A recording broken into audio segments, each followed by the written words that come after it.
धरती पर इंसान का एक ही मेन मकसद रहा है, कम मेहनत और ज्यादा मुनाफा। जानवरों से लेकर मशीन्स तक हर दौर में इंसान ने मदद ली है लोगों की, लेकिन हमेशा जब मदद लेते थे तब बताना पड़ता था कि क्या करना है और कैसे। पर अब वो टाइम आ गया दोस्तों जब समय पूरा बदल गया है। अब ऐसे मशीन्स आ गए हैं जो खुद ब खुद सोच लेते हैं, हमें बस बताना है कि हमें क्या चाहिए और वो खुद सोच के चीजें कर लेते हैं। जी हाँ, हम बात कर रहे हैं आर्टिफिशियल इंटेलिजेंस का। और आज घर घर में एआई का मतलब चैट जीपीटी हो गया है। बट आपको पता है क्या कि चैट जीपीटी की पेरेंट कंपनी ओपन एआई कैसे स्टार्ट हुई, एलोन मस्क ने इसे क्यों छोड़ दिया और चैट जीपीटी के अलावा और से कौन से अच्छे प्रोडक्ट्स ये बनाते हैं। इस वीडियो में हम यही बात करेंगे, इतनी सिंपल तरीके से बताऊंगा कि छोटी बच्ची भी समझ जाएगी। बात है 2015 की, सैन फ्रांसिस्को की इस बिल्डिंग में एलोन मस्क, स्ट्राइप के सीटीओ, मशीन लर्निंग एक्सपर्ट और रेडिट एंड वाई कॉम्बिनेटर के सीईओ सैम अल्टमैन साथ मिलते हैं। इन्हें एआई में काफी पोटेंशियल दिख रहा है, पर ये भी दिख रहा है कि ये काफी ज्यादा डेंजरस हो सकता है पूरी ह्यूमैनिटी के लिए। इस कारण सबने डिसाइड किया कि ओपनली एआई पे रिसर्च करेंगे, कहीं छुप के नहीं, सबको बताएंगे, सबको अवेयरनेस फैलाएंगे ताकि लोग ग्लोबली कंट्रीब्यूट कर पाए। कुछ अगर खतरनाक चल रहा है तो लोग बता पाए कि नहीं, यहाँ पर गलत हो रहा है। और इस तरह शुरुआत हुई ओपन एआई की। फॉर्म होने के कुछ ही महीनों बाद इस कंपनी ने अपने फर्स्ट टूल्स लॉन्च किए, जिसमें से सबसे पहला और काफी यूनिक था ओपन एआई जिम, जो कि एक रीइंफोर्समेंट लर्निंग, जो कि ब्रेन जैसा सीखता है, एक एआई एजेंट्स को टेस्ट करने वाला प्रोडक्ट था। इसके बाद कुछ 2 सालों में ओपन एआई का मेन फोकस और पैसा तो R&D में गया, लेकिन फिर भी उसने कुछ और प्रोडक्ट्स रिलीज किए जिन्होंने गेमिंग वर्ल्ड हमेशा के लिए चेंज कर दिया, तहलका ही मचा दिया।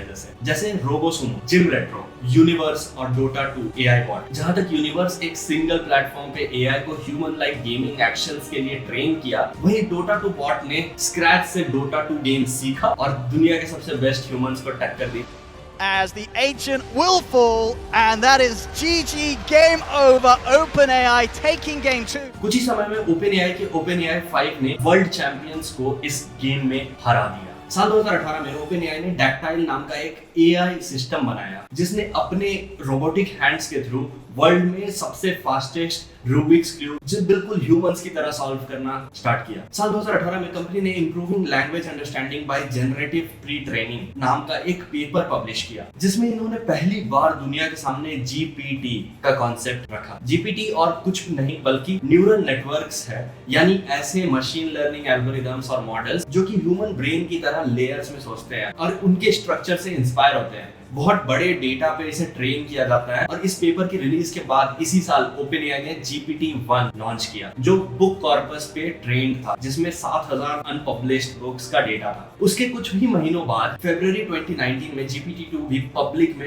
रिलीज हो गया। ये 8 मिलियन वेब पेजेस के डेटा पे ट्रेन था, 8 मिलियन। इससे इनिशियली पब्लिक में रिलीज नहीं किया गया था, क्योंकि कंपनी को ऐसा लग रहा था कि इसका मिसयूज फेक ईमेल्स और फेक आईडीज जनरेट करने के लिए किया जा सकता है। GPT-2 की पब्लिक रिलीज की डिबेट चल ही रही थी, तभी एलोन मस्क ने टेस्ला से OpenAI के फ्यूचर कॉन्फ्लिक्ट को अवॉइड करने के लिए एटलीस्ट ये रीजन देते हुए कंपनी को छोड़ दिया है as co-founder. But Elon Musk आज के कल के ट्वीट्स और बहुत से इंटरनल लोग की कई मीडिया हाउसेस को ऐसी बता रहे हैं कि उनका OpenAI को छोड़ना का असली रीजन था OpenAI अपने गोल्स से डाइवर्ट होना। OpenAI 2018 तक एक नॉट फॉर प्रॉफिट ऑर्गेनाइजेशन था, यानी कि ऐसी ऑर्गेनाइजेशन जिसका प्रॉफिट कमाना उद्देश्य नहीं है। 2019 में ये चेंज करके कैप्ड प्रॉफिट ऑर्गेनाइजेशन, जिसमें प्रॉफिट की कैप मतलब अपर लिमिट सेट कर दी कि उसमें इन्वेस्टमेंट का 100 टाइम्स ही वो प्रॉफिट कर सकते हैं। इसी साल माइक्रोसॉफ्ट ने OpenAI में $1 बिलियन की इन्वेस्टमेंट करी। इसके बाद OpenAI ने अपने one of the most famous tools साल 2021 और 22 में रिलीज किए। साल 2021 में OpenAI ने DALL-E रिलीज किया, जो कि एक text to image, realistic images और उनको जनरेट और एडिट ये सब कुछ कर सकता था। ये टूल मार्केट में आते ही सारे यूट्यूबर्स, यहाँ तक कि MKBHD और बहुत सारे अलग लोगों ने वीडियोस बनाना स्टार्ट किया, यूज करना स्टार्ट किया। इसके ठीक बाद 2022 में पहले आया DALL-E 2.0, जो कि DALL-E के ओरिजिनल का बेटर वर्जन था, और GPT-3 जो कि एकदम बवाल मचा दिया। 45 टेराबाइट ऑफ डेटा में ट्रेंड GPT-3 अभी तक का इनका सबसे फेमस प्रोडक्ट बना। इसको पॉसिबल करने के लिए माइक्रोसॉफ्ट ने एक नया सुपर कंप्यूटर बनाया, जो कि दुनिया के टॉप 500 कंप्यूटर्स में से 5th रैंक पे आता है। इसी GPT-3 के बेस पे बनाया गया था एक फेमस एआई चैटबॉट ChatGPT, जो हम और आप इस साल नवंबर 2020 से रिलीज हुआ और हम सबको आजकल यूज करते हैं। इसने वर्ल्ड रिकॉर्ड भी तोड़ दिया जो कि फास्टेस्ट 100 मिलियन यूजर्स बनाने का था। 1 मिलियन यूजर्स तो सिर्फ 3 या 4 दिन में हो गए थे। इसके कुछ ही टाइम बाद आए इससे भी बेटर वर्जन,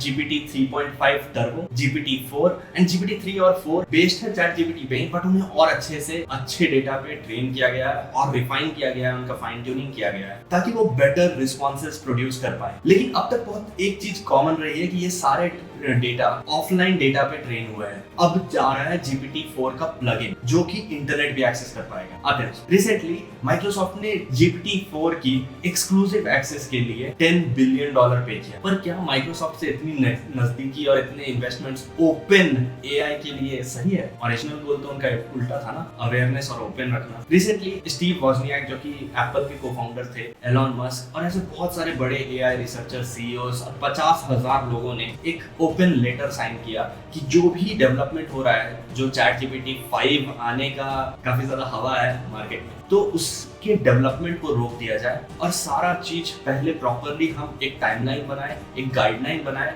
एक सारा थियोरेटाइज करें कि कुछ भी सेफली हो। ऐसा नहीं कि बस डेवलप किया जाए। उसके लिए 6 महीने तक AI के डेवलपमेंट को रोकने की बात की गई है, जो इसकी बात मैंने इस वीडियो में भी करी। हो सकता है आपको ऐसा लगे कि यार क्या ही है, चैट GPT 4, 5 कोई फर्क नहीं पड़ता, AGI artificial general intelligence humans को थोड़ी सरपास कर देगा। लेकिन एक फास्ट टेक ऑफ करके एक कॉन्सेप्ट होता है कि AI, ऐसे तो चैट GPT और ओपन AI 5 साल पुराना है, बट वो अचानक से कुछ ही महीनों में इतना अच्छा हो गया कि हम जैसे लोग यूज करना स्टार्ट कर दिए। सो एक फास्ट टेक ऑफ होता है कि रातों रात AI ने कुछ ऐसा इन्फ्लेक्शन पॉइंट क्रॉस कर गया कि वो बहुत ज्यादा अच्छा हो गया, वो ह्यूमन से ज्यादा इंटेलिजेंट हो गया। और ह्यूमन से अगर 0.00001% भी वो अच्छा हो जाता है तो ह्यूमन से वो बहुत आगे निकल जाएगा बहुत जल्दी। तो ये थी ओपन AI की कंप्लीट हिस्ट्री। बड़ा शॉर्ट में मैंने बताने का ट्राई किया है। होपफुली आपको अच्छा लगा होगा, और अच्छा लगा तो प्लीज चैनल को सब्सक्राइब कीजिएगा, लाइक कीजिएगा इस वीडियो को और अपने दोस्तों के साथ शेयर कीजिएगा। Thank you so much for watching, see you next time.